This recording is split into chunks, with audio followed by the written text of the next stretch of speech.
What's up, you guys? Welcome to the Exceptional Podcast. I'm your host, Andy, and you're listening to episode 1. So, I believe in the power of storytelling. For centuries, we've used storytelling to share lessons, culture, and legacies. I wanted to create this podcast where we can listen to other people's success story, where regular people like you and me have a platform where they can share their life, what they learned, their experiences, and we can live vicariously through them. So, once a month, we will have a guest where we will get the opportunity to listen to their success story. The best part is that this is on their terms. I will be going to them where we can record in their home, in their workplace, in nature, wherever their heart desires. And on top of that, there is no time restriction. So you will get to listen to the entirety of their life story. But in order to do this right, I need to lead by example. And that is to share my own story. So today, I'm in my comfort place, the bedroom. So if you're ready to join this journey with me, buckle up and let's get into it. Before we start, I want to give you a trigger warning. There will be talks about assault and suicide in this podcast episode. So please take care of yourself if this is a trigger. I was raised by 2 Mexican immigrants. My parents met at 18 and 19 in Nuevo Casas Grandes, Chihuahua, Mexico. And shortly after, they had me. When they found out they had me, they decided to come to the United States and hopefully provide a better life for themselves and for me. So at 6 months pregnant, my mom came with my dad to Arizona and resided in Mesa, Arizona, where there was an apartment filled with, I believe, family members. It was a really packed apartment. I think there was a 1-bedroom. It could have been 2. So all I knew was that apartment for a very long time. And honestly, my childhood was pretty great. Even though we technically lived in the hood, I didn't really feel like that. I remember my mom biking me to school. I remember crying the first day of kindergarten because I thought that's what you were supposed to do. Everybody else was crying. I remember when the school had fairs and we would go to that. It was a great childhood there. I remember when my brother was born. And probably when I was 5 or 6, my dad was working so hard. He's a construction man, he's a handyman, he does plumbing, he does it all. And he works so hard and surprised us with the American dream, a house. I remember when he surprised us and showed us the house, told us, this is ours, this is our house.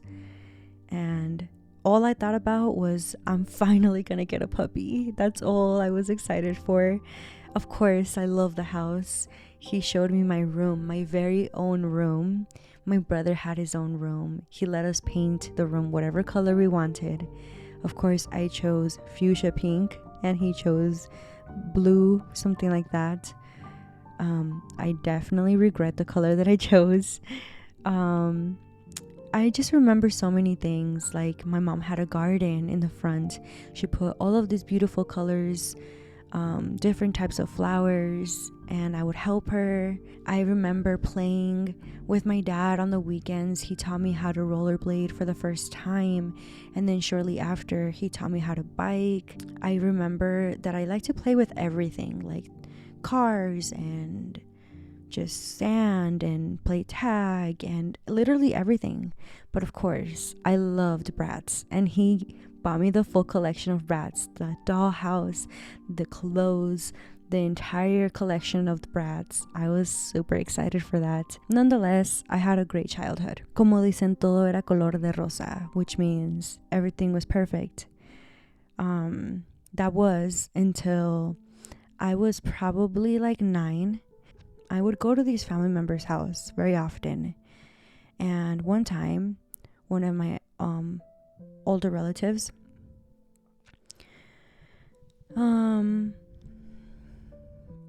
he started to play games with me. And one time, one of the games didn't feel normal. It didn't feel like it was okay. He asked me to do something that I didn't feel comfortable doing, but because he was older than me, and even though I didn't feel comfortable, I did as this person asked. And that was my first experience of sexual assault.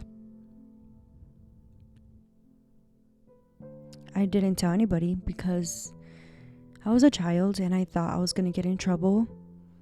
I thought it was my fault. I thought I asked for it because this person asked me, and I said yes,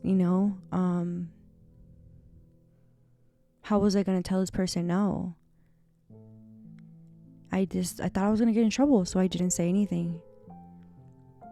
And I hated going to this relative's house after. I didn't want to go. I started being rude. I started giving attitude. But I couldn't share why. And so, I tried to have a normal childhood and, just do the best that I could. But when I turned 12, I realized that my parents' relationship wasn't perfect. A lot of the things that I'm going to share, it might feel gappy, but it's because I feel like my brain just shuts a lot down. So I remember my parents' relationship wasn't good, but I don't remember the details. Especially because there was a lot of he said, she said. And, I don't remember if I remember something because I experienced it or because somebody told me that this is what happened. It's almost like I can't even trust my own beliefs, my own thoughts, my own memories, And so at 13, my parents got divorced. And honestly, I was okay with that. I didn't want my parents to stay together because I knew it was unhealthy. I knew that they were better off not being together. What was hard was that no longer were we going to be a united family. Now we were going to be a separate family. My mom went from being a housewife to having to work, and she hasn't stopped working since. She is such a hard worker. She has only tried to provide for us, me and my brother.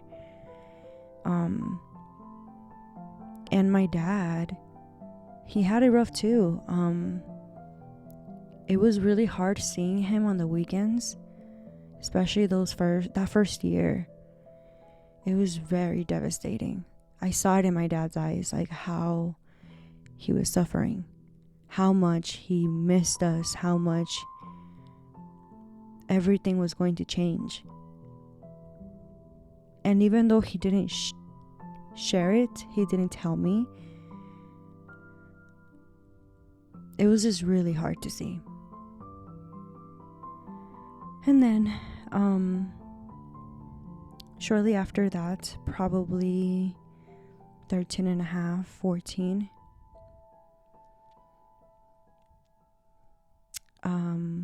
I was sleeping one night and I had a family member get on top of me. And I was sleeping, woke up, but I pretended to be sleeping. And I knew who this person was, and I didn't want to believe it. So I started to pray. Again, I was sleeping, so I closed my eyes and I prayed and I prayed and I prayed in my head, hoping that this person would stop, hoping that nothing would come out of it. And all of a sudden, this person stopped. This person got up and left. And I cried. I cried myself to sleep because I couldn't believe that this person, even though just touched me, still assaulted me. It was very inappropriate what this person did. But I feel like at that moment, I was no longer a child. I wasn't innocent anymore. I felt very much like an object. And so I started to rebel. I was 13 and just started to just not care what people say, not care how I looked or what I did.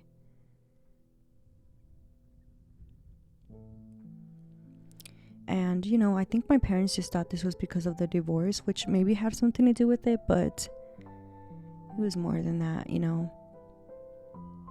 And again, didn't tell anybody, just kept going on. Bottled up my emotions and just kept going. So after that incident, like I mentioned, my parents were divorced and I lived with my mom and my brother. We stayed in Mesa. We moved around, but we stayed there for about, I want to say, a year or two.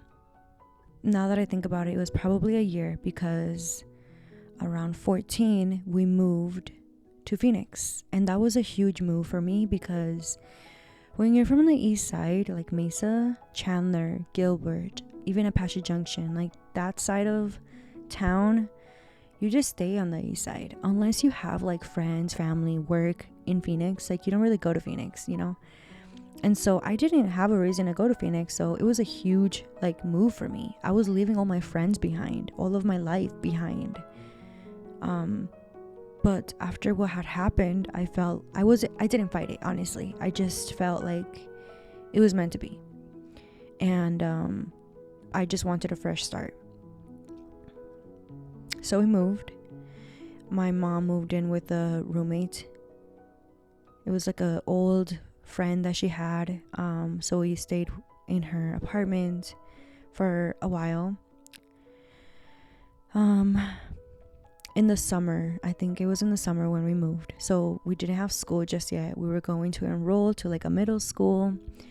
But because it was summer, we just spent all of our days outside. We would go in the pool. I just played with all of the neighborhood kids. I really connected with one girl. She was a little older than me. I think she was 15, 16. I was 14. And I really hung out with her almost every single day. Like, we were the only ones like close in age, so we hung out. I hung out with her sister too. Her sister was younger. It was a great time, and I love the pool, so I just stayed there all day. I would literally get sunburned really bad. And one time there were two boys, and I had nothing to do with. I didn't want anything to do with these people. As you already know, I had trauma, and that was the last thing I needed. But my friend really liked one of the guys. And I guess they were talking and whatever. I was really shy. I didn't want to talk to them, and just hung around the pool, whatever. And I guess they said we should go watch a movie. And so my friend came to me and she's like, oh my gosh, let's go watch a movie with them. They're inviting us. They invited us to their house so we can watch a movie, blah blah blah. Let's go. And I told her I don't want to go. Again, I was rebelling, but I was still a good girl. If my mom said no, it was a no, I didn't really fight it. And I knew she wasn't going to be okay with that. And I didn't want to go. So I was like, no, my mom's not going to let us. I don't want to do it. But she's like, come on, please. Kept insisting. So I finally caved in and I said, okay, listen, if we're going to do this, it has to be in your apartment. And it has to be in the daytime. That's the only way that we're going to be able to go, and my mom's going to be okay with it. My mom didn't know that I was going to go watch a movie with two guys in my friend's apartment, in her parents' apartment. She just knew that I was going to go over to her house. I went to her house very often. Also, keep in mind that she was a neighborhood kid, but she was the complex next to ours. It wasn't the same complex. So the day arrived when we were gonna watch the movie, and I go over, and the guys were already there, and we decided to watch a scary movie. And like I said, my friend was really into that one guy, so they were flirting and talking, and Eventually they started kissing, and I'm 14, but I know like what they were trying to do. So like eventually their party moved to her bedroom, and they just whatever they did over there, and they left me and the other guy alone. And then he asked me how old I was. Again, I was 14, but for some reason I lied and I told him 16, and he said he was 17. And we were doing small talk, but I just wanted to watch the movie. I was already uncomfortable being alone with this person, and this person started to like touch me and kiss me, and I was just like, oh, like let's watch the movie, and he didn't listen. He kept going, and eventually he picked me up and took me to my friend's parents' bedroom and locked the door, and then got on top of me and just kept touching me and trying to take off my clothes.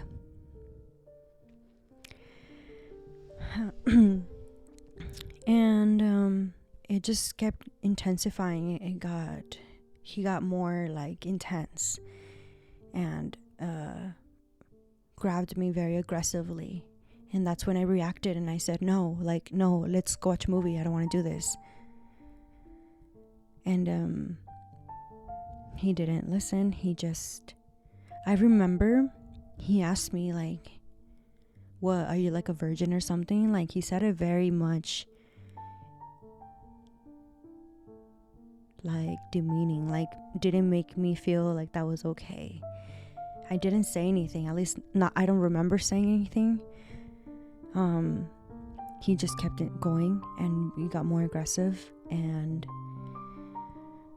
when I said one more time, like, let's just watch the movie, I don't want to do this, he put his hands on my neck and choked me out. And all I remember is waking up in the bathtub. He was no longer there.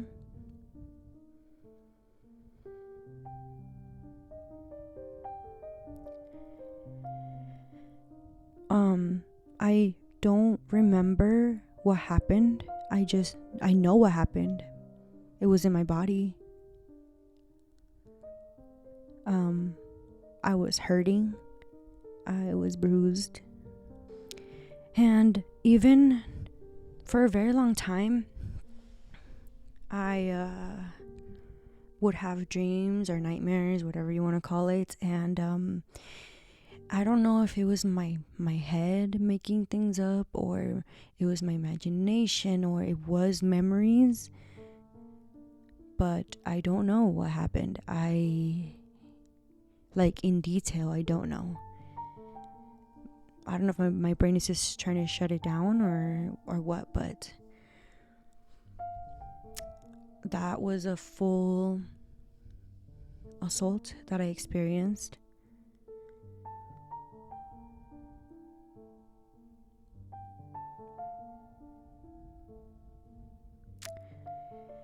Turns out that this person was not 17, as you probably already imagine.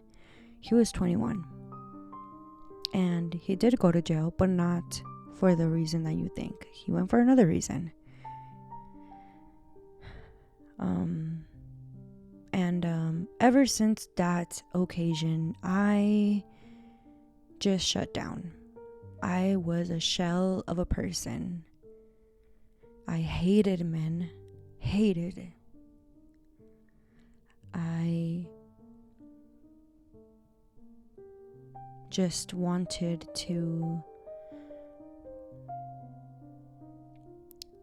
prove to the world, I guess, like, if this is what I'm here to do, if this is what you want me to do, then I will do it. And very much objectified myself. I wore makeup. I wore clothes that it was inappropriate for my age.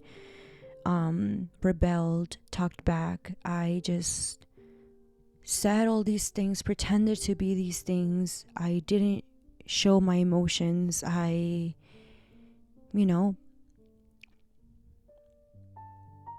was just hurt, And so that happened, And my mom never knew. I never told her again, repeated pattern. But I think she had a falling out with the roommate, the friend, and we moved. I'm really glad we moved. Once again, I wanted a restart. And we did. When we moved, I joined the middle school. It was, the school year started, and I made friends. And then I realized that I wasn't going to be here for long. This was going to be one of many moves. And so I, with everything that was happening behind closed doors, I didn't open up and everything. And on top of that, I just didn't want to make friends because they weren't going to last. So all I cared for was just trying to keep my body, I was just trying to stay occupied, So I would just stay in school and just try to do my homework. That's all I could do. I didn't even want to go home because your mom wants to ask how it went and wants to talk to you and communicate, and you don't want to talk about anything. So that was me for a very long time, and I kept moving. We kept moving. I kept being the new girl, and it sucked because everybody had all these childhood friends and I didn't, and I always felt different, and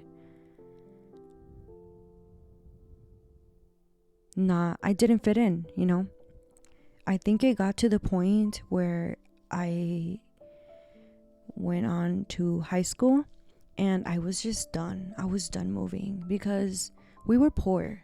And we had to keep moving because we couldn't afford the rent for the next year because they would bring up the price, or they would rob us, or it was infested with cockroaches, or they would rob us again, or there's just a lot happening.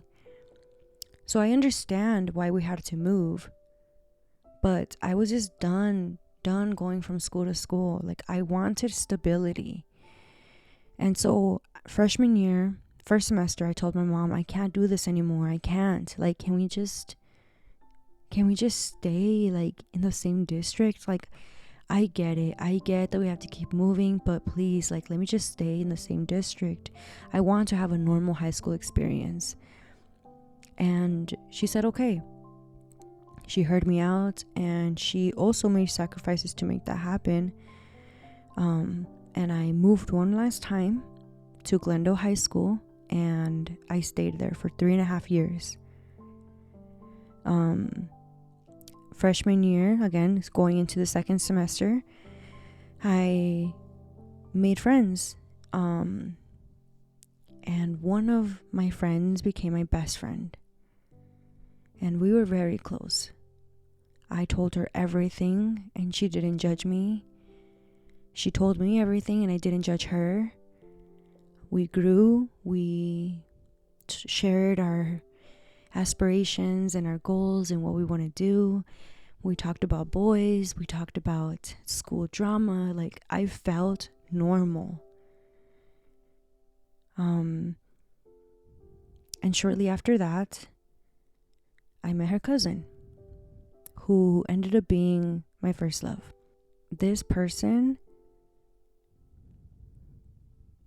proved to me that not everybody has bad intention, that there is such thing as love. He made me feel safe and protected and healed a lot of what I was suffering, and allowed me to open up. We stayed together for pretty much the entirety of high school. But going back, freshman year still, I think we were going into sophomore year. In the summer, my mom started feeling sick. We didn't know why, because my mom never gets sick. In fact, none of my family members ever got sick like that. So it was weird. We thought it was kidney stones, and they would give her medication. It wasn't working. It was just back and forth, and she kept getting more and more sick. It got to the point where we had to take her to the hospital. So my mom drew to the hospital, and they told her, you're gonna have to stay. We are waiting for the results. You're gonna have to stay. So my mom told me, mija, you're gonna have to take the bus, take it home, come back in the morning, we'll see what happens. And I said, okay. I took the bus because I didn't know how to drive. Again, I was probably like 14, 15 around this time. And I remember walking to the bus stop, and it was 11 p.m. Okay, there are no bus routes at this time, so I just walked home. I don't remember how long it took. I knew it was really far, probably like 10 miles or something like that. And I walked home, and it was really late. I remember on the way home, there was a truck following me, and there was a bunch of guys, like older guys, and they were like whistling and like calling me and whatever, and I was so afraid. Okay, I like, oh heck no, we're not doing this again. And I would walk directly to a house neighborhood and was like, this is my house right here. Like, I was just pretending like I had all the intention to go to this person's house, and they believed it, and they left me alone. I was so afraid. When I realized that they left, I just hauled ass home. Like, I was trying so hard. I don't remember if I ran or jogged or a combination of both or what, but I got home. And my brother, I left him a note. We left him a note saying, hey, we're at the hospital. My mom's at the hospital. Like, I'll be right back, or we'll be right back, because we didn't know that my mom was going to stay. But we told him, like, we'll be right back. Just lock the doors. He normally comes home on his own, so it wasn't unnormal for him to, like, come home alone. But of course, he goes home and expects, like, food and, like, all this stuff. So that's why we left the note. So when I got home, he was, like, crying. I mean, yeah, girl, it was, like, what, 2 a.m.? I forgot how late it was, but he was crying, and he was like, oh my gosh, like, I thought you guys, something happened. I was about to call the cops, blah blah blah. And I calmed him down, and I told him, like, my mom's at the hospital right now, but don't worry, everything's okay. I'm gonna take you to school tomorrow. We're gonna be good. I got him food, like, all of that stuff, you know. And he calmed down. And then it turned out that my mom had to stay for a couple of days. So I remember the neighbor had to take care of us, and I didn't know the neighbor like that, like, stranger danger, like, no thank you. But the neighbor was like, no, your mom told me to take care of you guys. And I was like, no ma'am, no. But apparently, yeah, my mom did tell her to take care of us. She didn't really need to, because I just took care of my brother. Like, I don't need to, like, I was fine, you know. But I mean, I guess, yeah. And eventually my family from Mexico came, and that was weird. And so I was like, why are you guys here? And they're like, oh no, we're just here to make sure that your mom's okay, take care of you guys. So I was like, okay. And then they went to the hospital, and then when they came back that night, they came back with my mom. And then we went to the Walgreens pharmacy, and my aunt pulled me aside, and she was telling me we need to talk. So we were walking around the Walgreens aisles, just going back and forth, and she said, mija, your mom's gonna talk to you. She's gonna tell you something. Don't judge her. And I was like, don't judge her. Okay? Don't judge her. Like, I was confused, you know? And she's like, yeah, she's gonna tell you something. It's heavy, but just don't judge her. All right. In my head, my mom has AIDS. Like, that's the only thing I can think of, you know? So I was like preparing myself, like, my mom has AIDS, she has some type of sexual disease, I don't know. And I sat down with my mom, and again at Walgreens, all this happened at the store. And she looked at me, she held my hands, and she's like, Mija, I have cancer. And I was so shocked because I thought my mom had AIDS. Like, my mom's not like that. She's not that type of person. But my aunt told me not to judge her. So that's why, that was the only thing that I can fathom. You know what I mean? And so when my mom told me she had cancer, I was like, what the heck? So I said, okay, Mom, it's okay. We'll figure it out. Don't worry about it. We'll figure it out. We're a team, remember? Because she would always say, we're a team. We're the Three Musketeers. So I was like, we're a team, Mom. Don't worry. We'll figure it out. And I never cried. I never cried about it. You know, maybe it has something to do with other traumas that I had already, but I couldn't cry. I wasn't even holding it back. Like, I just couldn't cry.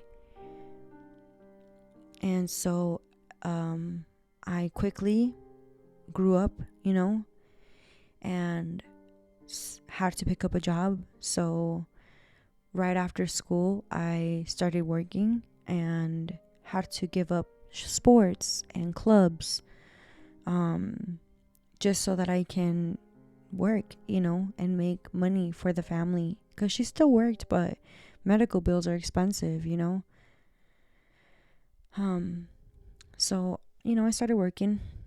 You know, I went from like being a straight A student, AP classes, honors, all of that.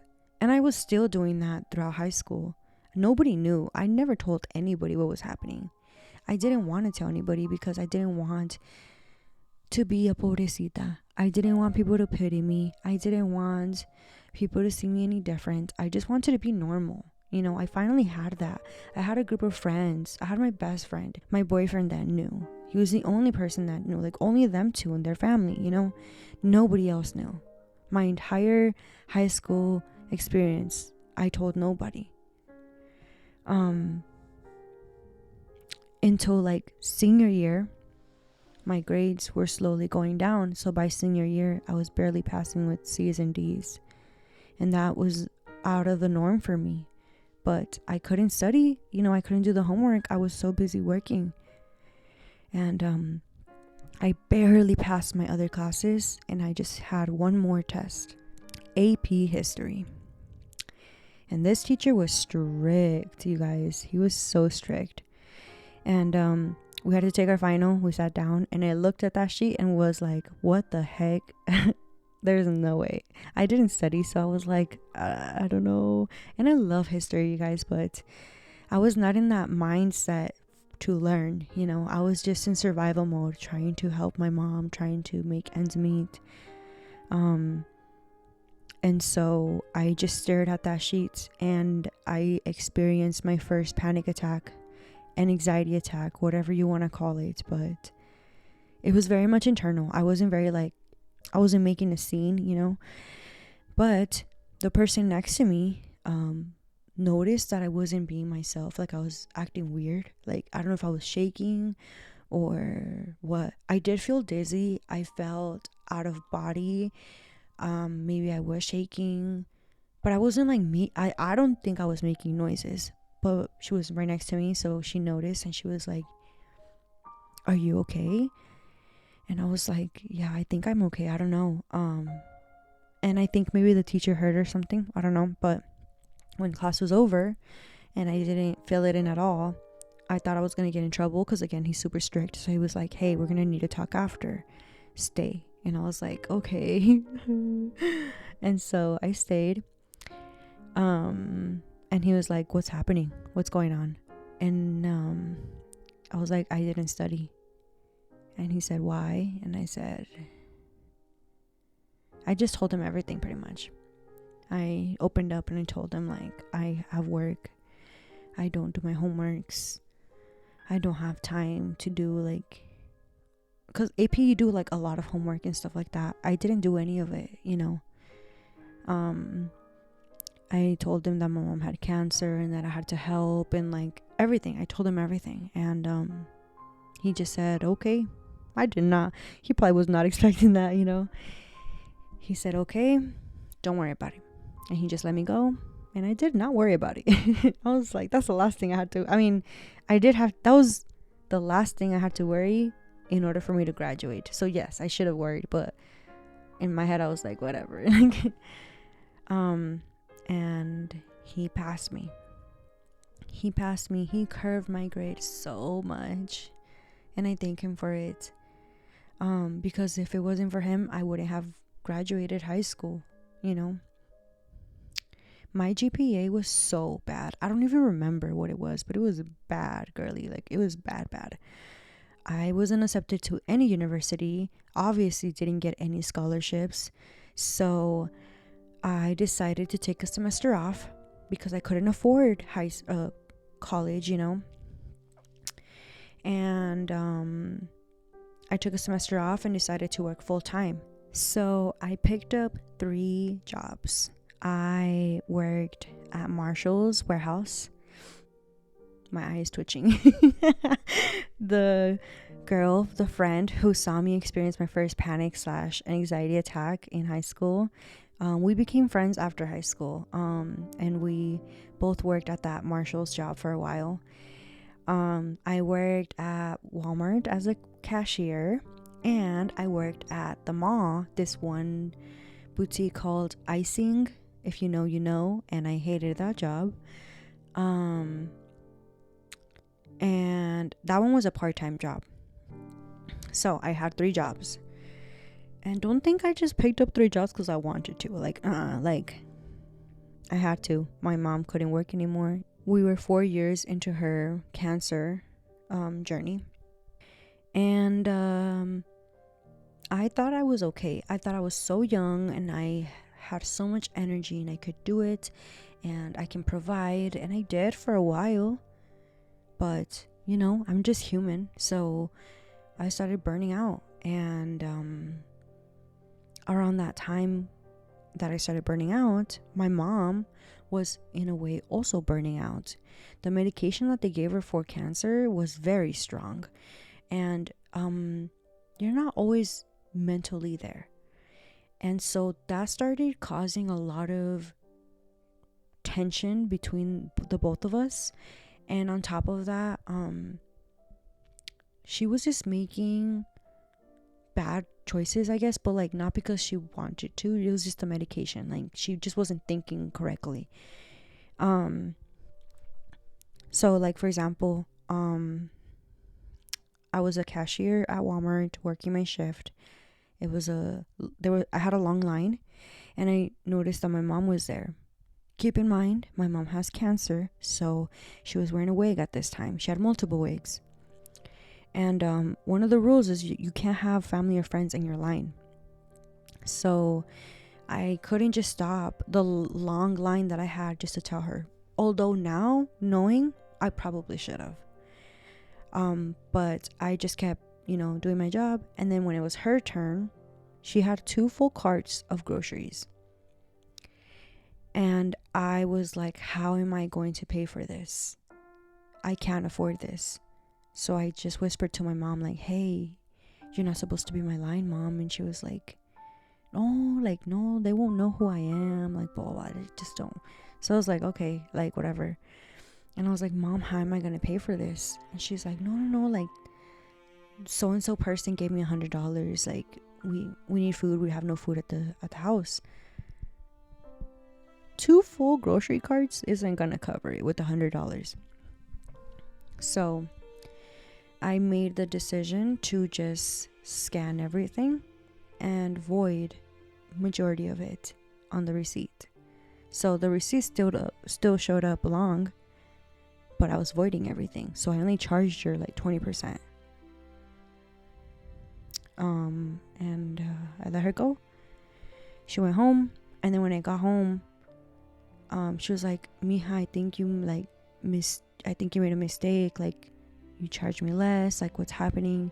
And I was like, no mom, like I don't know how to do it. I don't know how I can do this anymore. Like, we don't have food. I'm working so much. We're barely making ends meet. Like, I don't know what to do anymore. So it was just hard because like we were both like, this is our life. This is our reality. We didn't speak about it, but we did continue. We stole groceries 4 more times. After the 5th time, I told her, I can't do this anymore. This isn't okay. Obviously, this is bad. This is wrong. I can't. We need to find another way. So we stopped. And eventually, my manager pulled me to the room, that one room, and told me, we know what you did. It was like months later. Like a month and a half later, they pulled me and they were like, we know what you did. Who was that other person? I was 18 around this time. There is no way I was going to tell them that it was my mom, because my mom at this point was undocumented still. I needed about 3 more years before I can fix her papers. There's no way you were gonna get that out of me. So I didn't tell them. I was just like, I don't know, some random person. My mom wore different wigs, so like that kind of helped, but I was not gonna give it up. So they didn't push me too hard on telling them the name, because I was a good employee. Obviously I made this mistake, like this is so bad, but generally I was a good employee. So I think they saw that and they said, you know what, we're just gonna let you go. You're gonna get fired. We're gonna have to report this, but we're gonna tell the police that you are being cooperative, and maybe it'll help your case. But they just left it like that. So I was fired from Walmart, and I realized I need to prove that I'm a good person, because I am a good person. And I decided, you know what, my time is up. I did my 1 semester that I said I was going to do. I need to go back to college.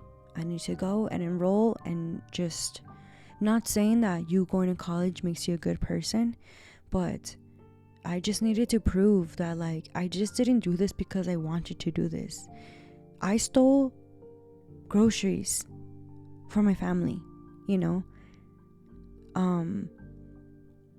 so I said, no, I have to go to college and just do the best that I can and see what happens, So me and my friend enrolled, and we started college. So I started college, and around this time is when I broke up with my boyfriend. And at the same time, I also lost my best friend, because like I mentioned, they were family, so makes sense, It was really hard because I lost 2 people in my life, But I needed to close that chapter. I think it's hard to say, but we were growing apart, And it took me a long time to accept that I needed to be selfish, especially coming from me, who didn't know how to say no, was very much a people pleaser. Like, this was the biggest decision thus far that I was making for myself.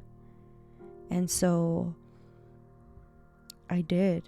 I left the relationship, and like I said, at the same time, lost my best friend. And that was really hard. I guess I didn't realize that I would lose my best friend as well. I took that really, really hard. But I started my new journey of going to college. I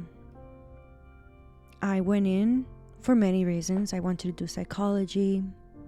Get this, I wanted to be a police officer, believe it or not. I wanted to kind of do business sometimes. And then eventually I realized what I really want to do is be a teacher. I feel like teachers have a special place in my heart.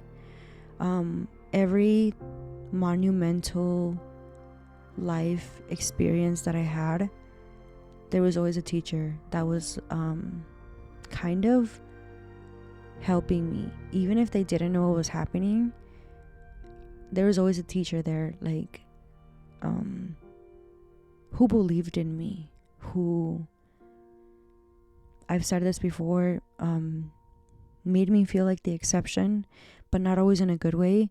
Sometimes I felt like they made the exception with me because I was Hispanic, or because I was a woman and they needed a woman, or because they felt bad for me or something. But sometimes I would have teachers who would make me feel exceptional. They would make me feel brilliant. I'm creative. I'm so smart. And I have I have a special place for teachers. So I definitely wanted to be a teacher. I entered Glendale Community College spring. I don't remember what year, but it was in the spring. I remember months later, I was taking my final in English, a 7 a.m. class. Let me just say that. It was rough. I took a 7 a.m. final, and I got a phone call. And I genuinely thought, like, they lost the paperwork. Like, they didn't report me. I don't know, something happened with the whole theft, you know. And nope, they called and they said, this is so and so from the police department. Am I speaking to blah blah blah? And I was like, yes. And they were like, yeah, we just want to talk about what happened last year. And I was like, I thought they lost the paperwork. And they were like, we need to cite you, so when are you available? And I don't know what that meant. So I was like, oh no, like, I go to college and I work a lot, like, I'm never home. And they're like, okay, like, what time do you go to school? Oh, well, I go to school at 6. I go to school at 7, but I said 6. And they're like, okay, well, we'll see you at 5. And I was like, no. Oh, I don't want to go to jail. Like, I don't want them to arrest me. Like, I wasn't about that. So the next morning, he shows up, knocks on the door at 5 a.m. And I did not open the door. And he kept knocking and knocking and knocking. Eventually left. And he left me a voicemail. And he said, listen, if you do not let me cite you, I'm going to have to arrest you. And that's when I realized, like, oh, they're not gonna arrest me. Like, I don't know what citing means. I think I was scared because they always say, like, don't always be afraid of cops, and like, don't sign whatever they ask you to sign and all that stuff. So I was like terrified. Never dealt with police in general, so I was like, didn't know what the heck was happening. So I realized, like, oh, okay, like, he just needs me to sign some stuff. I was still terrified at what I was gonna sign. I was gonna be like reading everything, and you know. And finally, when I show up, and I find him, he's like, listen, like, you're a good kid. Like, you don't have anything on your record. I've seen I don't know how they can see, like, reports in school, but he told me, like, you're a good student. Normally, because you did this separate occasions 5 times, we would treat this as 5 felonies. Now, Walmart does not play, okay? If they see that you rack up a certain number of theft, they rack it to a felony. And that's what they did with me. So he said, this is supposed to be 5 felonies, but because you're a good kid and you're not really getting in trouble, like, this is super out of the norm for you, we're going to lower it to misdemeanors. He couldn't put it all in one. He was trying, but he said it had to be separate because they were separate dates. So they lowered it to 5 misdemeanors. And then he gave me the date that I had to go see the judge and all of that.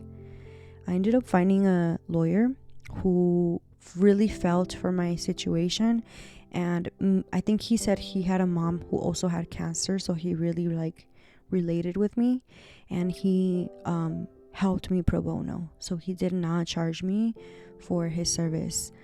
And he had like connections with the court and scheduled a specific date and all of that stuff. And so the day that I was supposed to meet the judge came, and they told me like everything. They said, you are, with the cases that you have, we should fine you $25,000, jail for 7 years, supervised detention for 7 years, and banned from all Walmarts or something like that.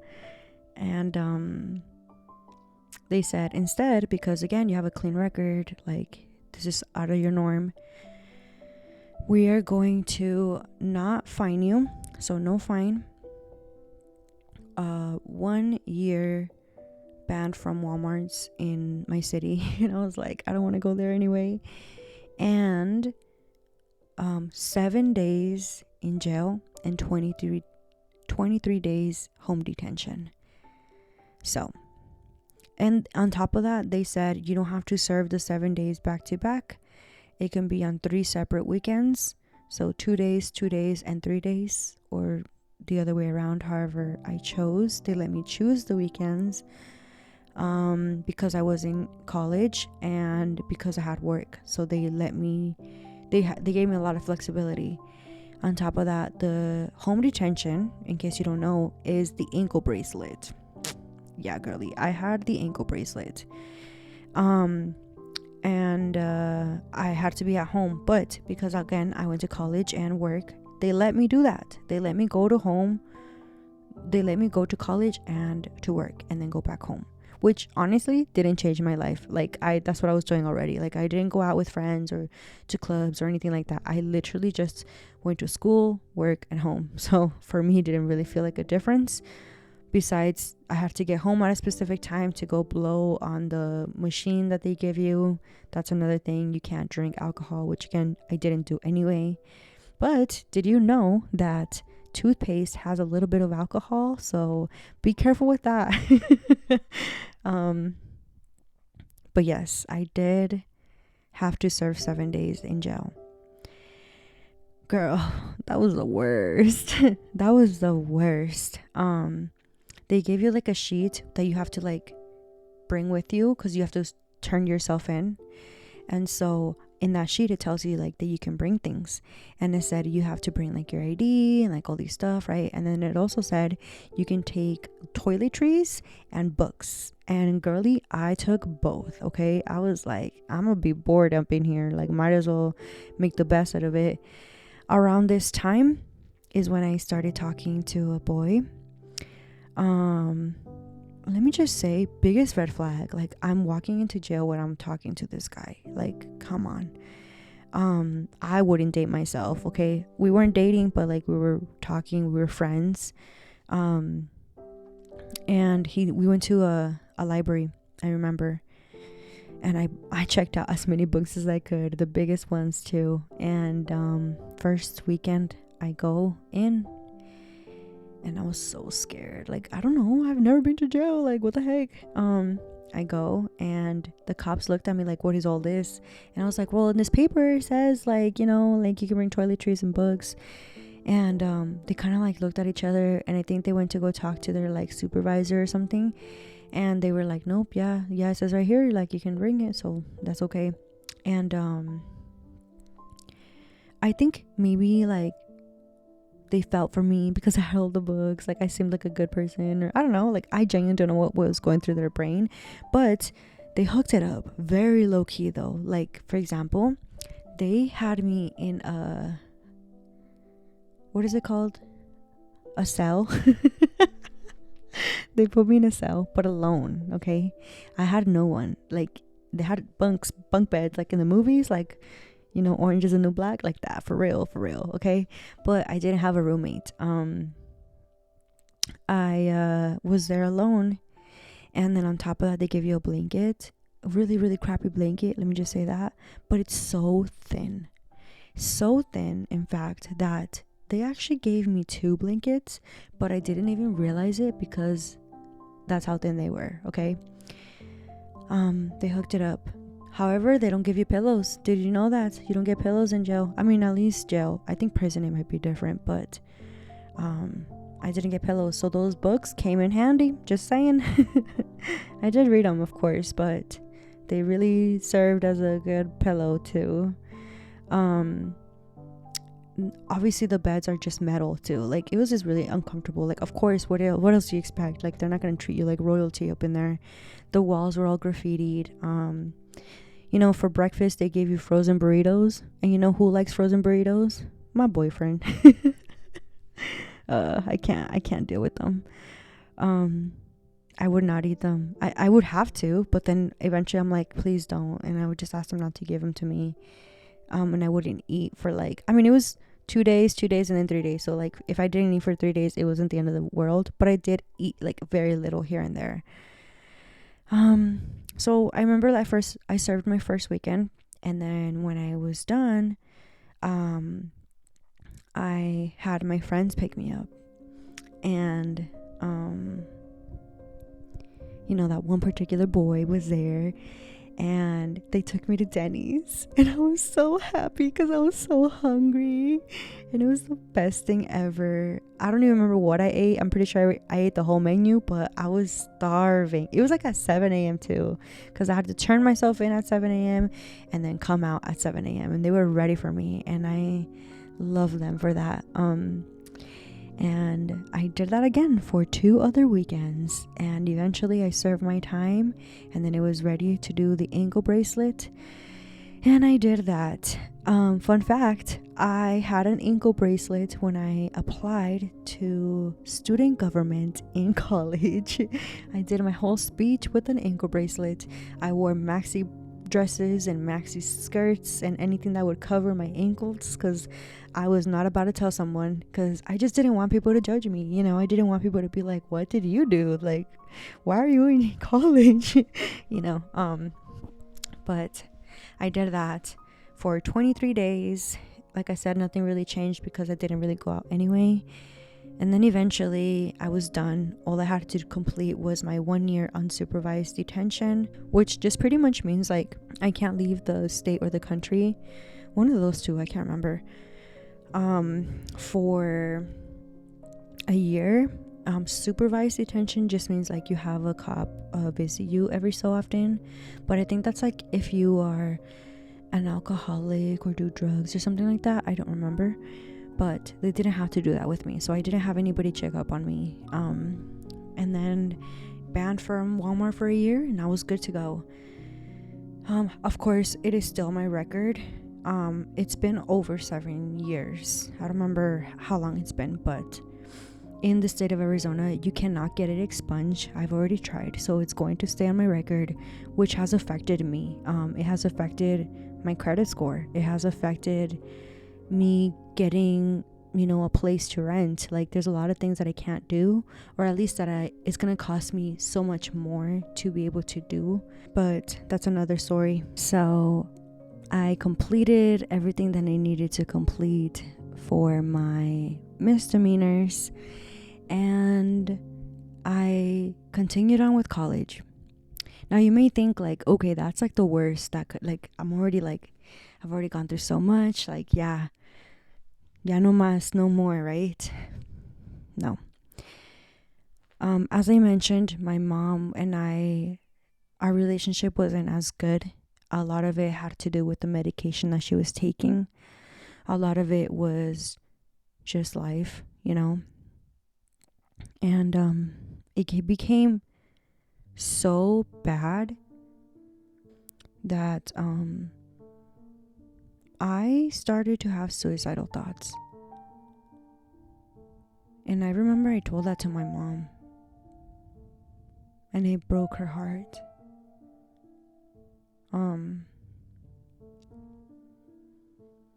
It wasn't her fault. It was a lot for all of us. And that didn't help at all, because I just couldn't live with her. I couldn't do it anymore. I couldn't handle it. And I decided my mom was gonna move again, and I decided I wasn't gonna move with her anymore. Like, she can move on and I'll keep at that time we had a house that we were renting. So I just decided to stay.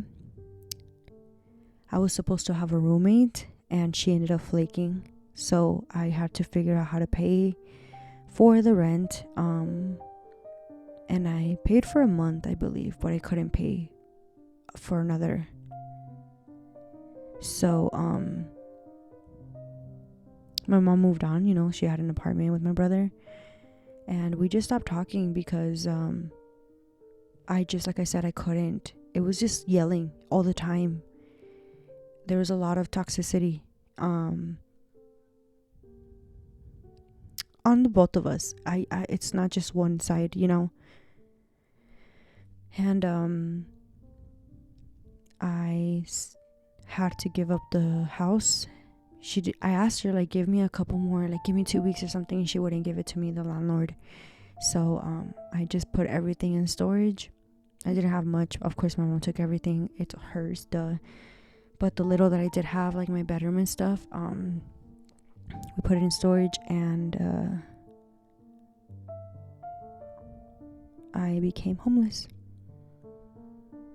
I just stayed in my car while going to college and having a job for about 6 to 8 months. And I don't really feel like, now in hindsight, I don't really feel like I was homeless, even though I was. But I feel like I was more couch surfing. I did spend a lot of nights in the car in the like random neighborhoods or outside the campus. But sometimes I would stay at like random people's houses, like a friend or something.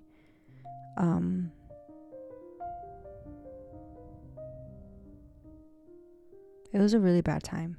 My suicidal thoughts definitely grew. But you know what helped me? Just like staying in my car and like laying down and looking at the sky and seeing all the stars. It was just so peaceful. And then I'd wake up, go to college, take my classes, then go to work, and then I'd come back to campus because I didn't want to just be in my car. So I was already in student government, and I just kept myself busy doing event coordinating or homework or extracurricular activities, whatever I could do.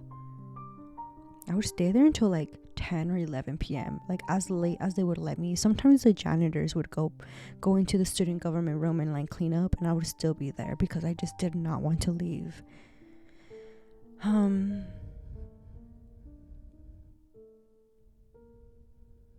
I did have people help me.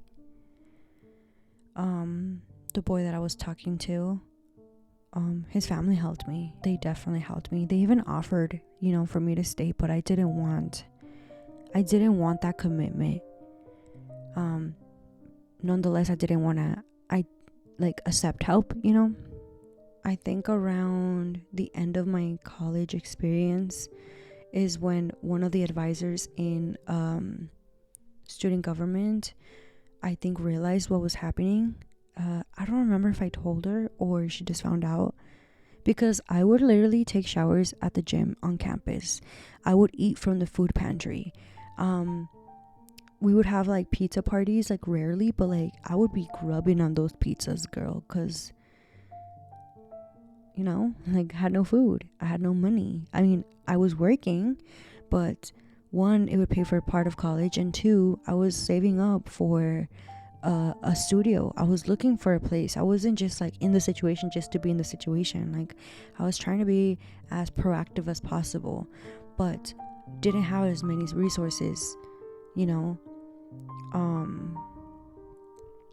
so one of the advisors, I think, found out, and she told me if I was interested in staying at her house. She had 2 bedrooms and she had a roommate, but her roommate was gonna leave in a few weeks. And she said, I'm not really looking for anybody right now, so for the meantime, maybe you can stay there until you can figure out your situation. She wasn't supposed to do that, but she definitely took that leap of faith for me and didn't tell anybody. And I finally accepted it. I accepted help and I said yes. And I stayed. And I was so grateful. I stayed with her for a few months, like I want to say 2 or 3. And curveball, around this time, I realized that I had a stalker. I told you it was gonna be a curveball. I don't know how it happened, but I started noticing that like a specific car was following me. I just have a bad memory, I guess, because I don't even remember what kind of car it was. I think it was 2 different types of cars, but yeah, I had somebody following me. Here's a crazy story. When I was staying at my advisor's home, one time somebody broke into my car. They threw a rock through one of the windows and stole my purse. Of course, why did I have my purse there? That's another, bad choice that I made, but I didn't have anything on it actually, but still, like, don't do that.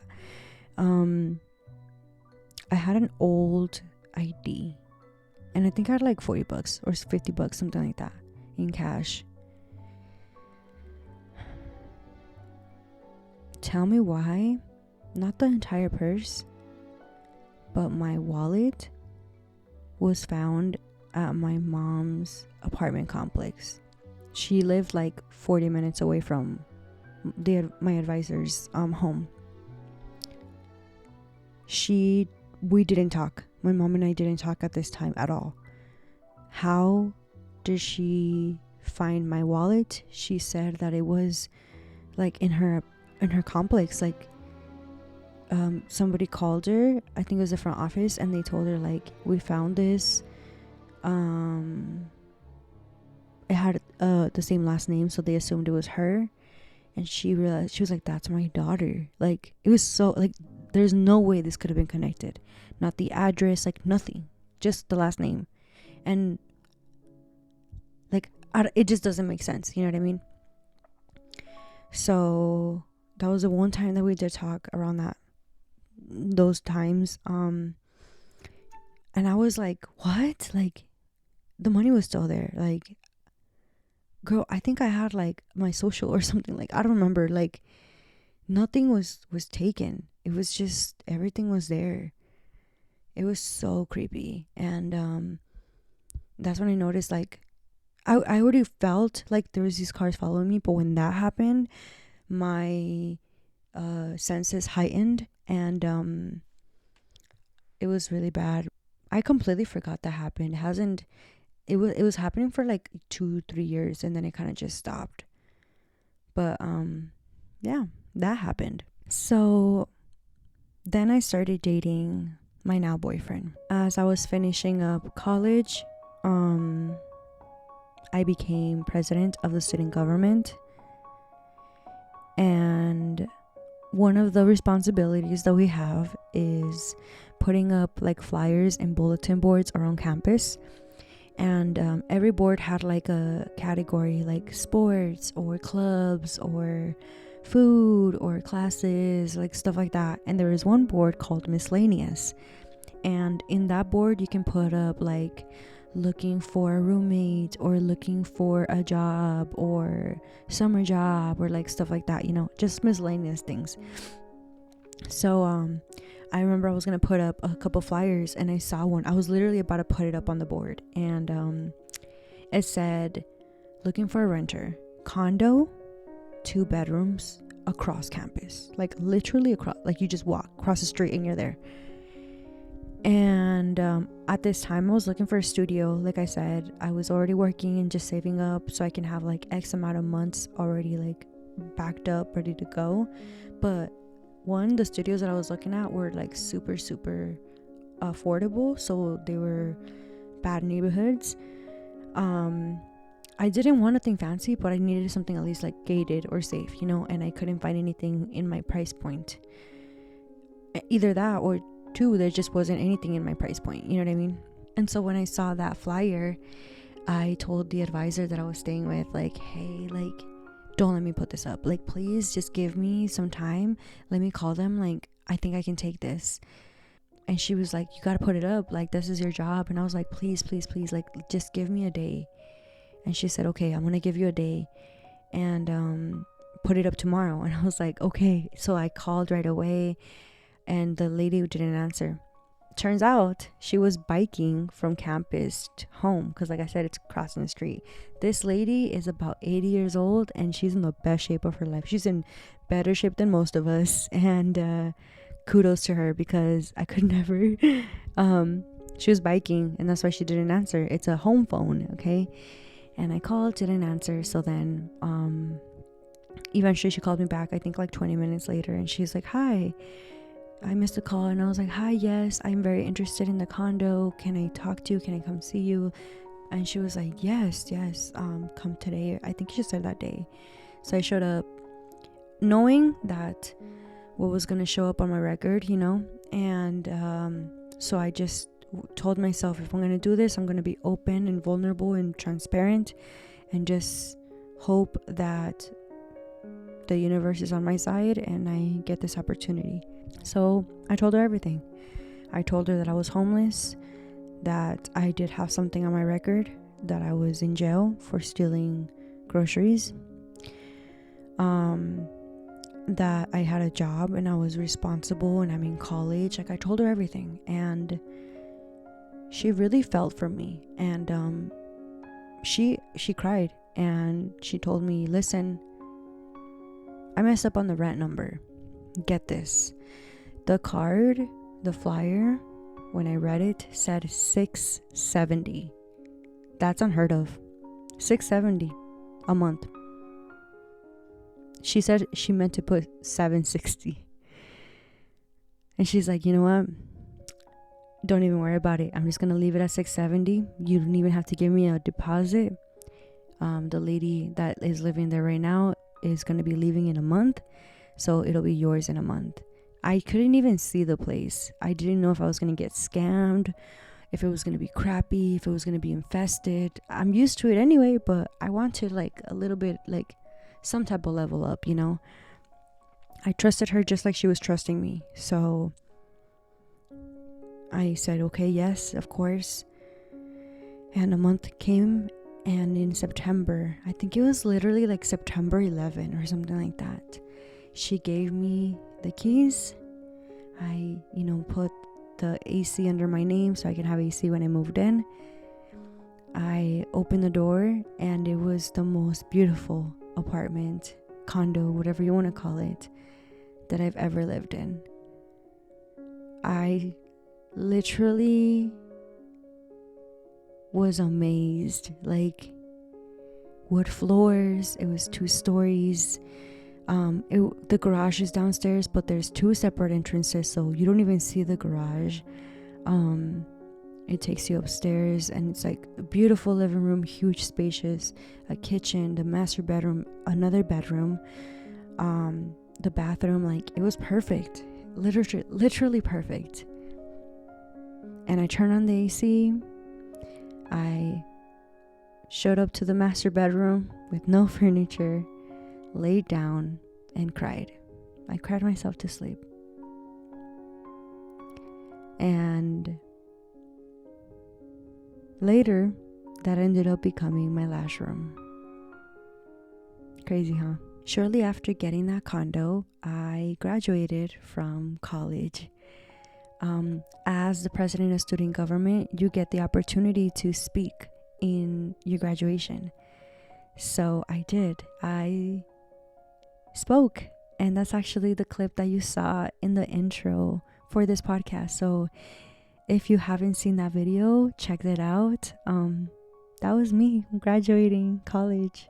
At this point, I've had so many jobs. I've worked retail, fast food, office administration, call centers, customer service, warehouse. I was a barista. I've done Uber. I've done labor outside. Like, I've done it all. I've cleaned houses. I babysat. I've done it all. But my next job was an event coordinator. I mean, kind of. So I applied for social media content moderator. And I know, sounds crazy, but it's a very intense job. Pretty much what you see on social media, let's say one specific platform, and if it's not like something that should be on there, like let's say like abuse, like animal abuse or something like that, if it violates the policies, we take it down. So we see all of the reports pretty much. Like if you report something, we see it, and depending on the policies, we take action. So do we delete this? Do we block their account? Do we give them a warning? Do we just put like a veil on the cover, like whatever. I loved it though, because I felt like we were like helping so that our grandmas didn't have to see that on social media. Like it's not for everybody. You definitely have to train for it, and they have to see if you are capable of doing a job like that. But shortly after, I think it was like a year later, they opened up positions for promotions, and one of them was to become an event coordinator, and I have experience with that. So I applied, and around this time is when I started to believe in the whole manifestation thing. And so I was getting paid really well already at this job, so getting promoted was going to be even better. And I took my first like big trip to Hawaii with my boyfriend. I remember on the plane to Hawaii, I was applying for this job, and it asked you to create like a faux event. So if you were to be given X amount of money, how would you put an event together? What would you do? How would the flyer look? All of it. So I created the flyer, I pitched it, I shared the budget, what would be covered, how it would be executed. I talked about doing an activity called Random Acts of Kindness. So pretty much it would just be like sticky notes filled in the break room, because our break room was all filled with like glass walls. So like all of the glass walls would be filled with sticky notes, and you would just be like, oh my gosh, like what is this? And all of the sticky notes would have random messages from other coworkers. So it could be like a quote, or just like, you got this, girl, or like whatever. And you would just take a sticky note. Some of them would have like candy or whatever. We had packs of sticky notes on the tables with pens, so they can also write their own little thing and stick it on the wall as well. And it was really budget friendly. So I thought about the whole thing, the planner, the flyer, all of it. I submitted it. Again, was thinking about this whole manifestation. So every time I would talk about the job, I would talk about it as if I already had it. So I would just be like, oh, when I come back, like I'm gonna have to meet all of my new colleagues and like all of these stuff, like just acting like I'm already living it. And one of the things when you get promoted at this company is that they give you a company computer, a company laptop. And everybody who had a laptop decked it out. They had all these stickers, and they really made it their own with their, with their personality. And I loved it. So when I went to Hawaii, there is this we went to swap meets / like farmers markets, and there is this one store that had a bunch of stickers, and I was like, this is my jam. So I literally bought a bunch of stickers, and my boyfriend was like, what are you doing? Like they were kind of pricey too. And I was like, it's because when I get my laptop, I gotta personalize it. I was already like manifesting it. Yeah, I came back and I got pulled aside from one of the managers. It wasn't even my manager, it was a manager. He pulled me to a room. I'm telling you, I'm traumatized from rooms, but he pulled me into a room and he's like, well, we need to talk. And he was like super serious. So I thought I was gonna get fired because I was a really good employee, but my only flaw, I guess, was that I was really slow at the work, because you have to do X amount of jobs a day, and my quality was good, my actions were good, but the amount that I would do wasn't up to par. I had to do let's say 200, and I would do 150 or something. So I thought I was gonna get fired because of that, because they always want you to do more and more and more. And the reason why I couldn't complete, like I could never hit the number that I needed, is because I had ADD. And I didn't know this. I was undiagnosed until later on I was diagnosed, but I had ADD. So it takes me like 3-4 times to read something before I understand what the heck I'm reading. And so I genuinely thought like I was gonna get fired. And especially with the tone of voice that he had, I was like, there's no way, like I'm done here. And he took me to the room, and my new boss was there, and I knew who she was. She interviewed me for the job. She's like, you got it. That's what she told me. And I was like, oh my god, like I couldn't believe it. Like I just remember that so much. And she hugged me, and we were super happy. Like we instantly were so compatible. Like we ran the whole department. It was just me and her in that department. And what I loved about it is the flex hours. Like no longer did I have a schedule. Like she had a flexible schedule, so she gave me a flexible schedule too. She would say like, listen, as long as you don't come any later than 12 p.m, like it doesn't matter. So I would go in at 10 or 11, whatever. But I loved it. I loved my job, so much so that we were doing so well, and the company wanted us to expand into other sites, so other locations. They wanted to create an event coordinating department, and so we were going to do that. That meant for me that I was going to travel. And the reason why this was so important for me is because all I really wanted was more PTO. I just wanted to travel, honestly. I didn't care to like go out with my friends or go to clubs or like, I don't know, just stuff like that. Like all I wanted to do was experience different cultures and different countries and visit different places. That's all I wanted. And so my type of PTO would have been like 2 weeks every 3 months, which is like crazy, you know, and understandable. Like they would tell me like not even their higher ups would get that, you know, but that's what I wanted. And so when they offered the opportunity to travel for work, I was like, sign me up, like let's go. And yeah, we were ready to go. It was gonna happen in the new year, and they told us around like early October, I think. And then 3 weeks later, on October 31st, actually, Halloween, the entire company gets the news that the contractor, so keep in mind, we were a third party, so we were working for a specific social media platform. They contracted our company so that we can work for them. That platform discontinued the contract for whatever reason, which meant that we weren't going to continue on with all of the plans and stuff like that for everything, you know. Big shocker. Nobody. It was about 2,000 employees. Nobody but 10 people knew. I was not one of those. Like I did not know this was happening. It was so devastating. Like something great was about to happen and now it's not. And so quickly the talk of town at work was, where are you going after this? Are they hiring? Can you get me a job? And you know, I thought about it. I was like, okay, when you think of event coordinating, you think of like weddings and quinceañeras, you know? And I didn't want to do that. Like it sounds really cool and fun, but I know I would get bored. Like I was working for a company, like corporate, you know, and it was really cool because the events that we would put together were very different. Like we would do pet therapy, we would do Fresh Fruit Friday, we would do team versus team between departments. Like there were so many things that we would do that were very different. It wasn't just like huge events, which I would love to do as well, but like I don't know, it's just different. And so I was like, I'll figure it out. Like we'll cross that boat when we get there. Let future Andy figure it out, you know. And at this time, I was also getting my lashes done. My sister-in-law was the one that got me into them. She liked mega lashes, so every person that she would recommend specialized in mega. And I hated my lashes. I wanted something natural.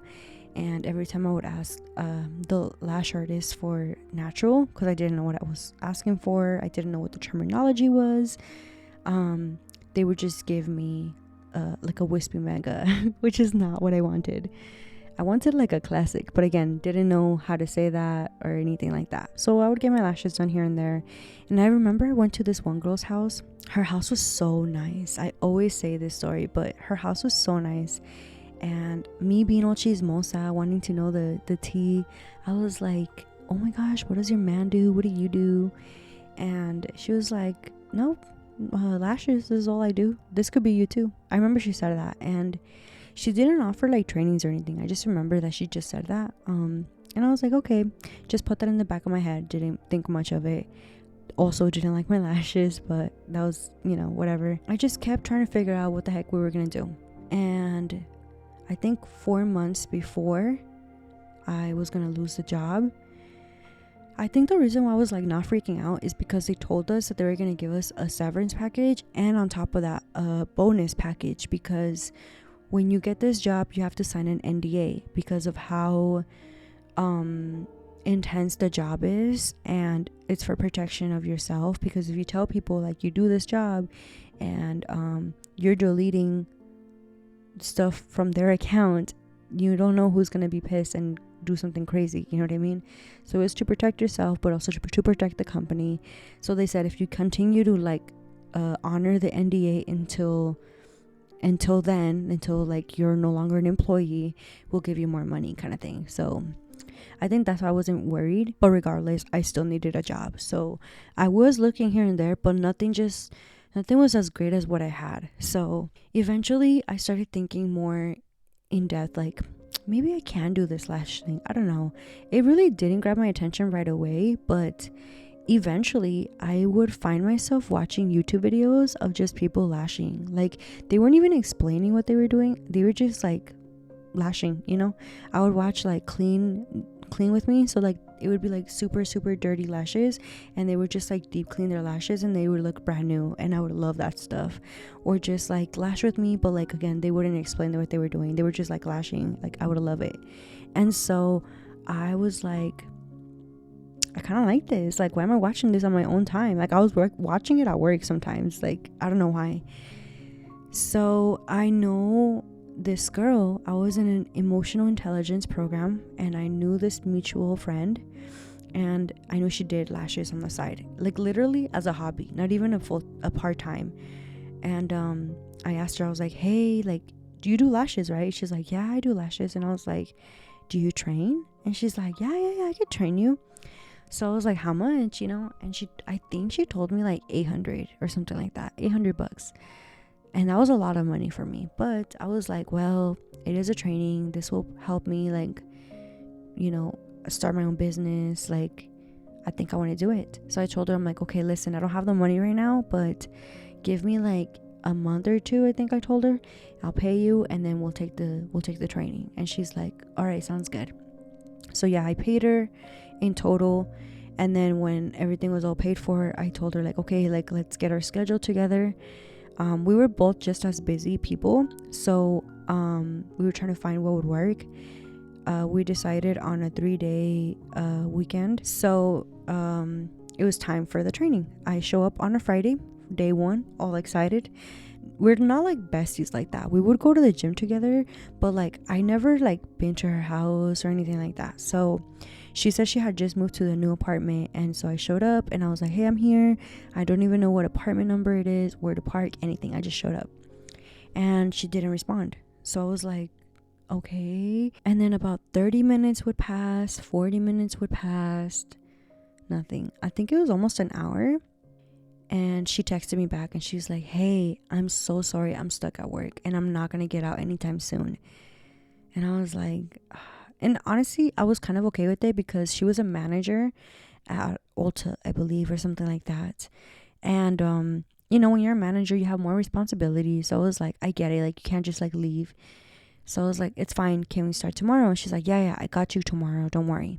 So I was like, okay. Show up tomorrow.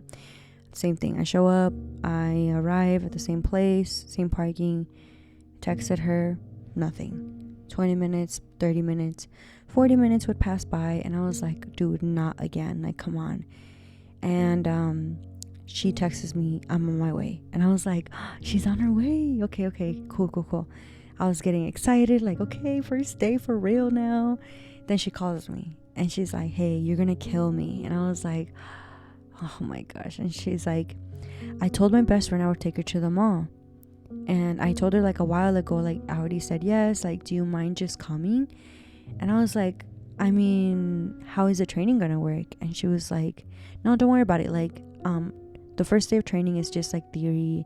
Like, I don't really show you no like actual lashing until like day 2 and 3. And I was like, okay, yeah, okay, sounds good then. Like, I had no reason to doubt her, so I just went ahead. She picked me up and we went to the mall. So here I am at the mall, wondering what am I doing here. And literally we were just walking around like 3 girls at the mall, just hanging out. And so I just kind of went with the flow, but I find myself at Costco getting a churro and ice cream, and I'm like, what am I doing here? So then it was late too, so I was like, hey girls, so like, how is tomorrow gonna work? What's the plan?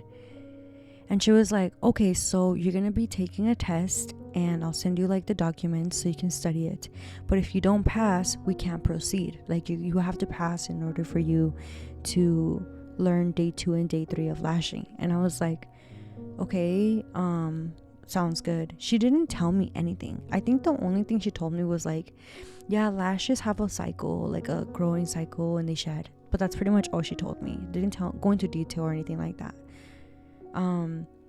So, you know, she drops me off. I go home. It was probably like 8 or 9 at this time, PM. And I believe I texted her my email. So I waited for her to email me the documents. Nothing. Around midnight, I believe, is when she emailed me the documents. Keep in mind, I have ADD. It's going to take me a while to understand what the heck I am reading. So I was studying that like there is no tomorrow. Like, I was studying that so hard. I did not sleep. I really wanted to pass so I can learn day 2 and 3. I was on a time frame. Like, I needed to get this done because I was about to lose my job. And yeah, I show up the next day. I'm like, okay, for real, we're gonna lash today. I'm super excited. You know, I show up again and I'm like, hey, I'm here, ready whenever you're ready. Nothing. 20 minutes, 30 minutes, 40 minutes would pass by, and I'm like, dude, are you freaking serious? Like, no, we're not doing this again. So then probably like 40 minutes, maybe even 30 minutes, I get a text and it says, hey, this is so and so's mom. So and so is at the hospital right now. And I was like, oh, okay. I didn't know how to like respond, so I was like, okay, I hope she's okay or something like that. Something told me to check WhatsApp. I don't use WhatsApp. I only use it because of that emotional intelligence program. That's the only reason I use it. But something told me to check it. So I did. I opened it up and they had stories, you know, like I checked her story. She was with the emotional intelligence group. And I was like, what? Like, it does not make sense. Something doesn't. The math ain't mathin'. I was like, okay, that's weird. That's suspicious. And so I went home, and then she texted me a few hours later, and she was like, hey. And I was like, hey, how are you? I heard you were in the hospital, like, you know. And she just ignored it. She's like, I'm good. Let's just reschedule. And I was like, yeah, actually, I wanted to talk to you about that. I think it's best that we just continue. I don't want to waste your time, and I don't want to waste my own time. I think it's best that we just stop and I get my money back so that I can just go take the training elsewhere. Keep in mind, I saw her policies. She has none. I saw her page. And this is on me. She barely has a page, okay? Again, she does this as a hobby. I should have done my research. I trusted her. She's not like established or anything like that. So I took that risk, and I'm very regretful for that. Like, I should have done my research. I should have known what I was getting myself into. I also took screenshots of the payments that I made just in case. I took screenshots of the Instagram page that she had in case she like updated it or whatever, just to be safe. And I told her, I'm like, listen, like, I like, no hard feelings. I get it. Like, you're busy, I'm busy, we can still stay friends. Like, literally, I'm cool with that, but like, just if you don't mind, just give me the money back and I'll go take the training somewhere else. I get it. And she was like, no, how could you do this? Like, let's just do it a different day. And I was like, no, like, it's fine. Like, I need to do this. I need to do this as soon as possible. And then she started acting really like bitter and started saying like, how could you be like this? Like, you're not a good friend. Like, you don't even know what I'm going through, blah, blah, blah. And then she started just saying like, you know, I just got this new apartment and I need to like pay rent. They're asking for more than what they said initially. And my grandpa's sick and this and that, like, yada, yada. And I was like, girl, like, I get it, but like, at the end of the day, first of all, she did not know my situation, and she didn't have to know. I wasn't going to tell her, but I told her like, I get it, but it's my money, and you said you were gonna train me and you didn't. Listen, I gave her grace, and I told her like, if you want, you can keep $100 for that walk at the mall with the 2-sentence training that you gave me, you know. But I really need the money. Like, you know, I need to take this training. And she just would not give it to me. I'm not one to fight, you guys. I'm not one to be rude or be crazy or like, you know, scratch your car or whatever. Like, I'm just one to just take you to court. Like, I don't like to deal with stuff. And I did threaten her, and I told her like, listen, I'm gonna give you a month. And I was still too generous. Like, I'll give you a month and you have to bring me back my money so that I can go and take my training somewhere else. And she didn't want to do that. And I told her like, I'm going to take you to court, and listen, I have proof that I paid you. I have proof that you have no policies, that you didn't train me. At the end of the day, you're going to have to pay me back. And on top of that, you're going to have to pay for the court fees, and it's not going to be good. I didn't want to do this either. Like, it's wasting my time, you know. Eventually, I didn't end up going through with the court because, like, again, I'm losing my job. I have other priorities. So I realized, like, you know what? If it's going to cost $800 for me to lose this person in my life, then so be it.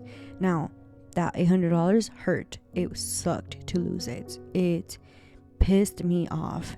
And because of that, I just bought myself a $20 Amazon kit. Super crappy material, don't recommend it.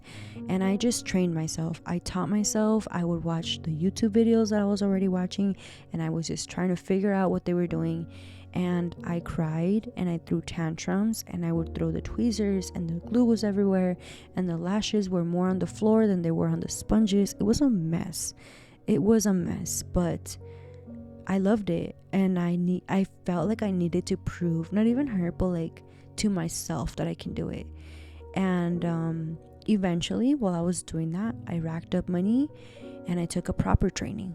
It was an alright training, but it got me through. And you know, I had no place to offer and no person to practice on. I only had my sister-in-law. So every day I would do a full set removal, next day full set removal, and so on and so forth. And eventually I got pretty good, so I was able to start charging. I think I started at $20, honestly. $20 a full set. And I remember the first time I had my first paid client. I went to her house. I did her lashes for $20. It was her first time too. I feel so bad for this lady. She gave me $50 when I was done. And I got to the car and I was like crying, like, oh, this is my first $50. Like, I was so happy. And ever since then, like, I was just mobile only because, like I said, I couldn't offer my place. I had the condo, as you already know, but I couldn't afford it on my own. Like, so I would have roommates with me all the time, different roommates, because none of them would stay for too long. Some of them were very like unstable financially, so they would have to leave. I had a good friend, and she was just homesick, so she ended up leaving. That one was so hard because we got so along, but she just got homesick, so she just left. And I had another friend. She was close with me too, but she already had, it was gonna be like a temporary, she already had plans. She had told me from the beginning it was just gonna be like a temporary thing. I was okay with that. There is one roommate though, and she was around while I was like learning lashing and starting to take clients. There is no way I was going to lash at my place around that time because, oh my gosh, she was a really, really bad roommate, and I didn't want to mix that with my business. So I only offered mobile, and slowly but surely I started building my clientele, and eventually got my credentials and became a trainer as well. But that was like years later. Like I said, built my clientele, got super booked and busy.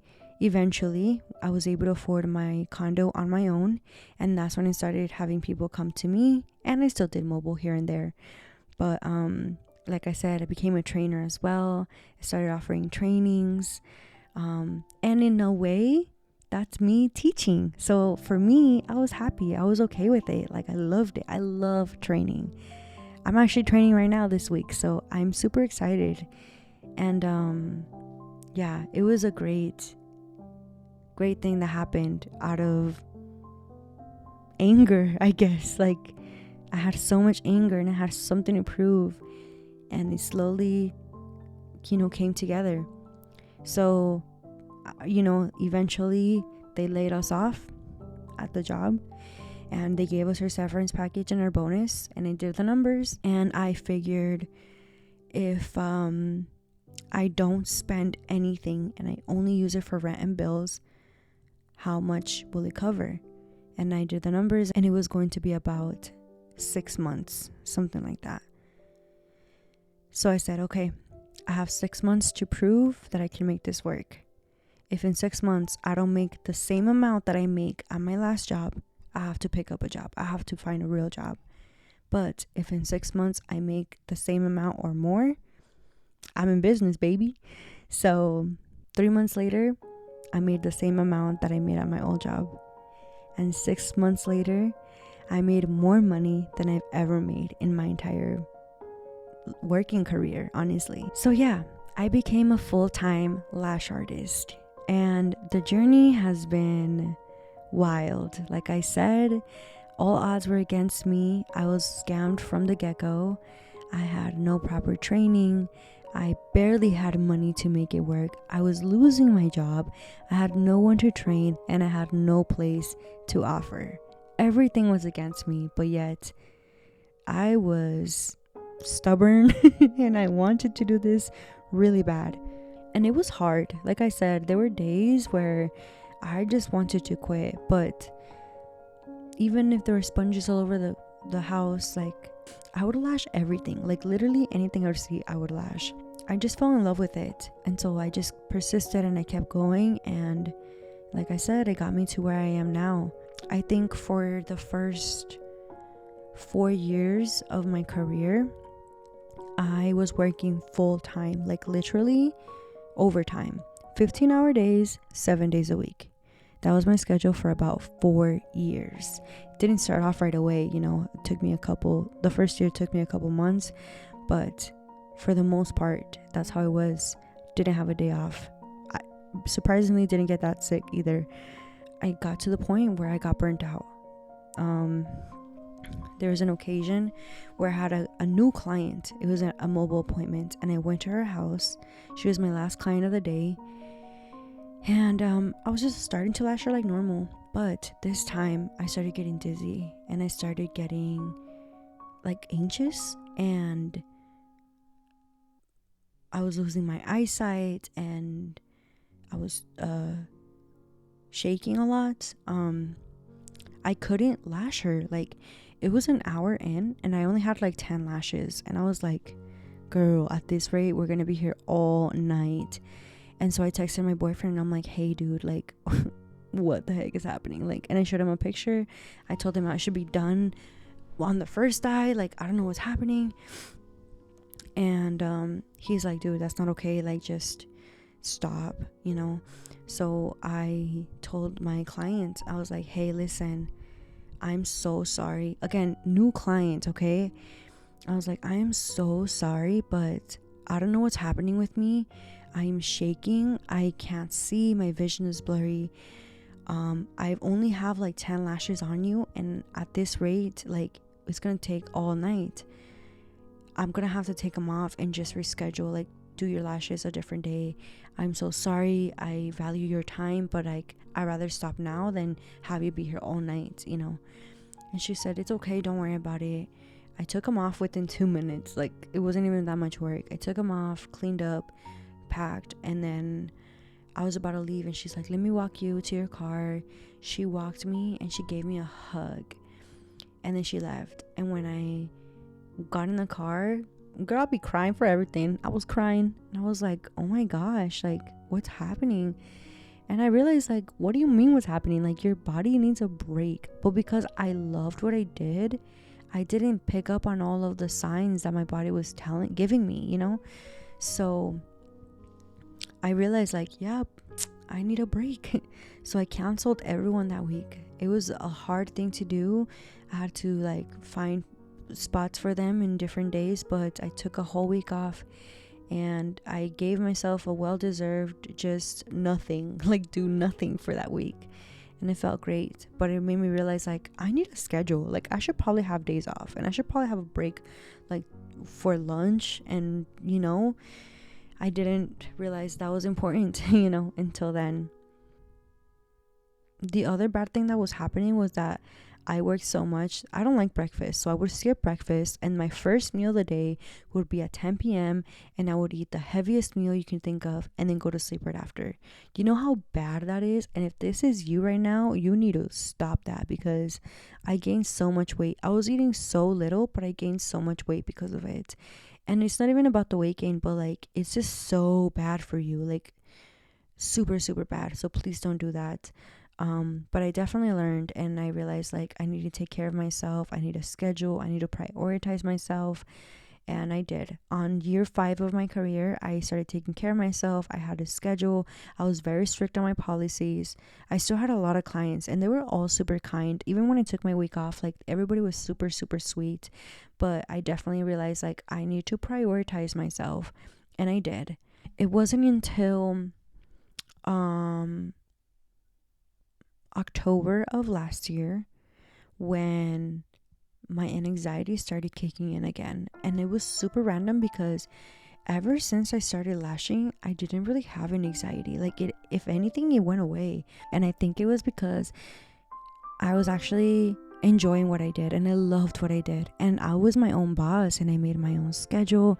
And I mean, the little schedule that I had at that time, but eventually when I did put my schedule, like, I had so much freedom, and I was so happy and fulfilled and abundant, and it was great. But yeah, last year around October, my anxiety kicked in really bad, and it was bad. And, like, I had really bad depression as well. Like, I started having really bad thoughts again, and it didn't make sense, because up until now, my life has been crazy. I've gone through some really, crazy things, and there was nothing that was happening last year that was like a shocker. Like, this was a doozy, this one was the one. Like, not at all. If anything, it was a great year. So why was I feeling like this? It didn't make any sense. And so I think that worsened it, because I just couldn't figure it out. It was just really, really bad, like I said. And around the winter, I decided, you know what? I need a change. I need something different. I need something to fulfill me, because I am tired of feeling like this. I'm tired of not feeling motivated. I'm tired of feeling bad for myself. I'm tired of the anxiety and the depression. Like, I'm tired of all of it. And so around the winter of last year, so almost exactly a year ago, I decided to change everything. I rebranded my business. So the aesthetics were different. The name was different. My approach was different. My intention, my mission was different. All of it. And then on top of that, I decided to move. It didn't happen right away. I discovered a great studio in Scottsdale, Arizona. I never wanted to be in a studio, but something about this, like, grabbed my attention. And I said, you know what, like, I need change, and this is something out of my norm. Like, let's give it a shot. Let's take that risk. But they weren't going to have it available until like 6 months from then. So I took the shot. And 6 months later, I moved to Scottsdale. At least my business. I no longer lived in my condo. I moved in with my in-laws and my boyfriend, so that we can make ends meet, because I couldn't afford the condo and the studio. It was going to be too much. So now I'm here with them, and I have my studio in Scottsdale, and I started my business from scratch. Literally my clientele from scratch. I think I only had like 2 people stay with me, and it was only because most of my clients were like far already, and they had to make the travel to come see me at my old place, and now I'm moving even further from them, so it just didn't make sense for them. On top of that, I did raise my prices a lot, not even because of the location, but I took a lot of training, and my skill was different and my approach was different. Like, I was offering luxury services, so it was time to make that big jump, and I'm really glad I did, because I did build a clientele, and I don't have to work crazy hours. It actually feels weird. Technically I'm part-time, but the amount that I'm making is still covering what I need, which feels so weird, because I always feel like you always need to be working hard to just make ends meet, and you don't. Like, you gotta, obviously it took 6 years for me to get where I am today, but now I don't have to kill myself, I live very comfortably. I give my all to every single one of my clients, and it's a great feeling. So where am I now? As I mentioned, I rebranded, I moved. When you are listening to this, if you are listening on the day it launches, my business just turned 1 year. My new business, that is to say. But today I am here, like I said, 6 years into this industry. I am 26 years old, about to be 27 in a month. And it's just crazy where life takes you. Like, never did I thought that I would be where I am today. And if I could tell my younger self something, it would just be to love yourself, to be confident, and that you can do anything. Because I really think that I can. I am so proud of myself, and no longer am I that broken person. I have a voice of my own, and I'm not afraid to use it. And I'm still a loving person, and I still let that little kid within me live. Everything that has happened to me has been a learning experience. I wouldn't change it. I don't regret anything. I'm just happy I made it. I made it here. And let me just say, this is just the beginning, which is crazy. I've learned to not be afraid. I've learned that on the other side of fear comes greatness, and you will never know until you try it. And that things aren't always as bad as you think they're gonna be, even when shit hits the fan. Like, trust me, it's gonna be okay. You just have to get through it. I said this in my college graduation: fall 7 times, stand up 8. Life is unfair and things are gonna continue to happen, but you have to learn how to pick yourself up. And I think I know how to do that now, so I think I'll be okay. I'm excited to start this podcast journey and to see and listen from other people's life story, their success story. I'm ready to appreciate them and be in their presence and give them this platform for them to share whatever it is that they want to share. And if you made it this far, thank you. Thank you for being here. I really appreciate you. I know it was a long one, and I know it was a little bit heavy. I try to make it as fun and entertaining as possible, but I'm more excited to hear from other people and their experiences, because like I said, there's going to be a lot of unconventional stories that we hear, even some surprising ones. I'm sure you did not know that I went to jail. But I know we can relate in some way or form.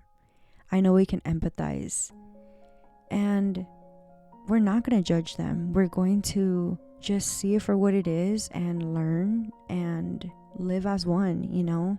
So yeah, thank you so much for taking the time to listen to my story. I hope this motivates you to be your authentic self and to show up for yourself, most importantly. And just to end it, I just want to let you know that I promise you, you can get through anything. I promise you, you can be anything. And that no matter how many twists and turns your story has, you're exceptional. So we'll see you in the next episode of the Exceptional Podcast. Bye, guys. I look up to the sky to remind me. I look left